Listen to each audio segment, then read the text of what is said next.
Surprise, motherfucker.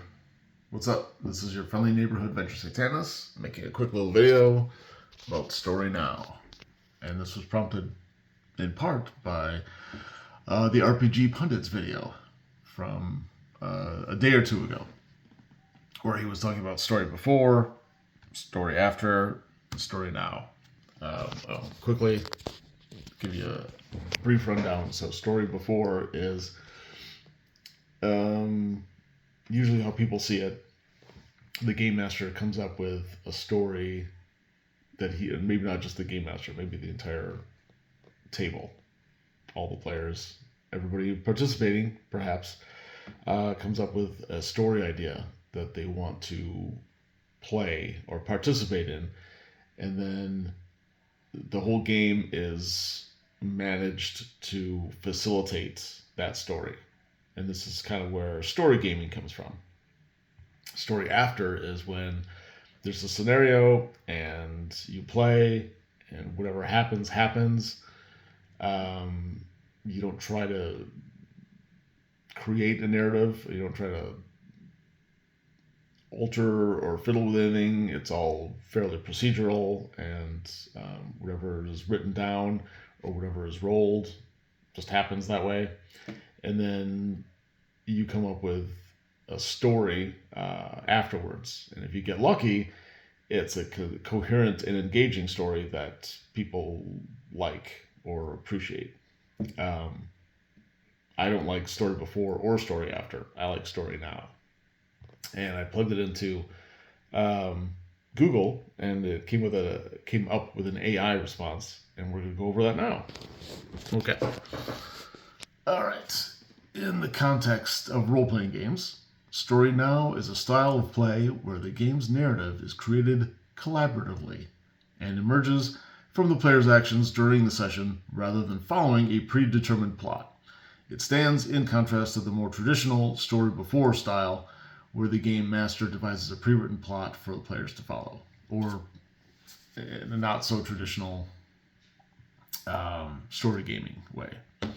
All right, key characteristics of Story Now: emergent narrative, player agency and curiosity, minimal GM prep. All right, let me switch that over to the next thing. Okay. Shared narrative authority, narrative-focused mechanics, Story Now versus other TTRPG approaches. To fully understand Story Now, it's helpful to compare, blah, blah, blah. I'll be out in a minute. Okay. So, I want to tell you something. I'm not making a video, dude. What? Okay, bye. Okay, I'll be there in 1 minute.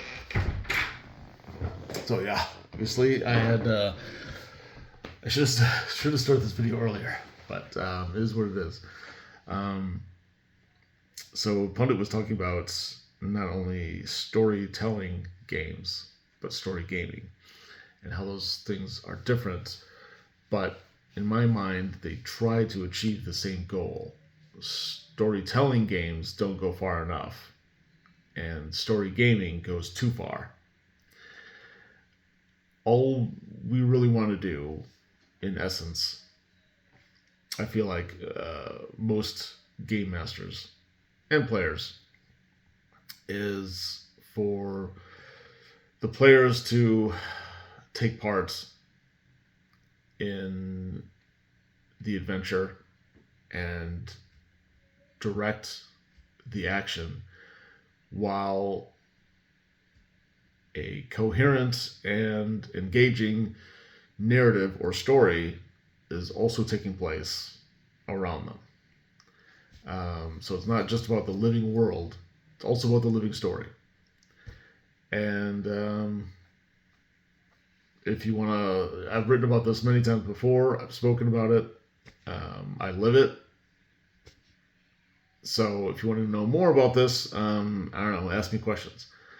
At this point, I don't know what people know or don't know, or like or don't like, or if they're intrigued or turned off. I don't know. But comment below, and I'll either comment and reply, or I'll make another video. All right, that's it.